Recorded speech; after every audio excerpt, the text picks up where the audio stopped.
Prince to King. In a time of great upheaval and uncertainty, the legendary seer Nostradamus was said to have foreseen many events that would shape the future of the world. Among his cryptic quatrains and mysterious verses, there was one prophecy that seemed to speak directly to the reign of King Charles under the British monarchy. As King Charles ascended the throne, many looked to the old prophecies, trying to glean what the future held for the nation and the world. Among the faded pages of Nostradamus's predictions, scholars found a verse that seemed particularly relevant. The lion's roar echoes across the land, a crown of ages past. In a time of hand, when the sun sets on a new era's light, a kingdom will rise, prepared for the fight. Interpretations varied widely, but some believed this quatrain spoke of a new monarch who would come to power during turbulent times. King Charles, with his deep commitment to environmental causes and his vision for a united kingdom, was seen by many as a fulfillment of this ancient prediction.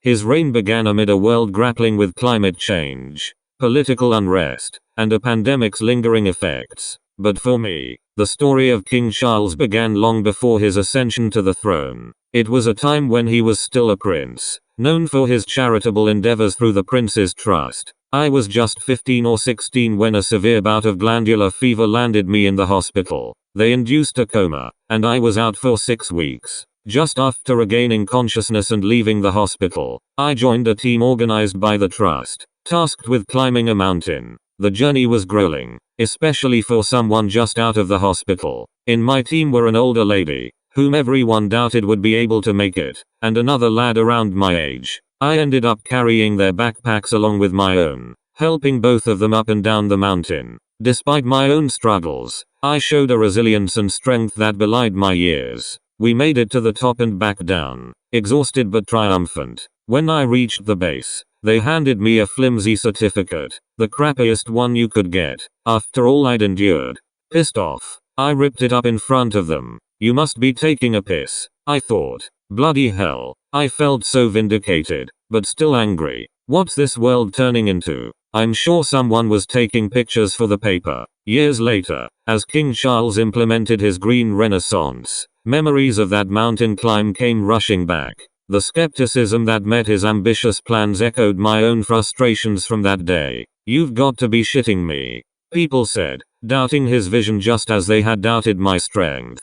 But Charles remained undeterred, just as I had. Internationally, King Charles sought to strengthen Britain's ties with Europe and the Commonwealth, navigating the post-Brexit landscape with cautious optimism. Diplomats noted his unusual approach, mixing traditional statecraft with a modern sensibility. No shit, Sherlock, muttered one ambassador, marveling at the unexpected success of Charles's initiatives. At home, Charles faced challenges to his leadership. A powerful opposition in parliament, economic pressures, and social unrest made his path difficult. Yet, he managed to push through key reforms, improving healthcare and education. His persistence earned grudging respect from former critics. Miss this, and you might miss the rise of a new era, commentators noted, as Charles's popularity began to grow. Meanwhile, Nostradamus's prophecy seemed to unfold in unexpected ways. Watch out, warned the pundits, as geopolitical tensions rose.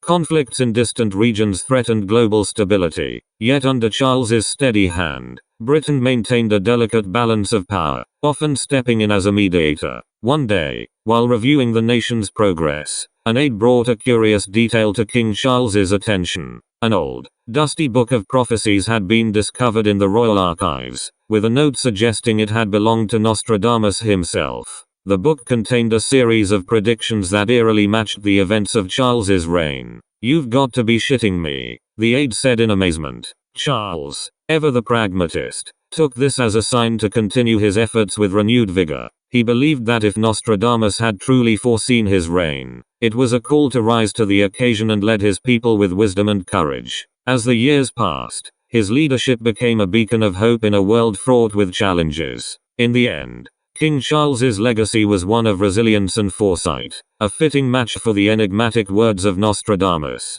His reign marked the beginning of a new chapter for Britain, one where ancient prophecies and modern realities intertwined in a narrative of transformation and hope. And as history looked back on his time, it was clear that under his rule, the kingdom had indeed risen. prepared for the fight, just as the old seer had foretold. And I, looking back at my own journey from that mountain climb to the present day, felt a sense of vindication. The struggles, the frustrations, the moments of feeling overlooked, they all seemed to align with a greater narrative, one where resilience and determination were the true markers of success. My experience became a testament to the power of perseverance and the unexpected ways in which life's challenges could echo the grand narratives of history. Bloody hell, what a ride it has been. While there's no specific prophecy about someone named Edward or Briscoe in Nostradamus' writings, the essence of his predictions often speaks to universal themes of overcoming adversity and the rise of unexpected heroes. The name Edward, a classic and timeless name, could be seen as part of the broader tapestry of human history that Nostradamus wove into his quatrains.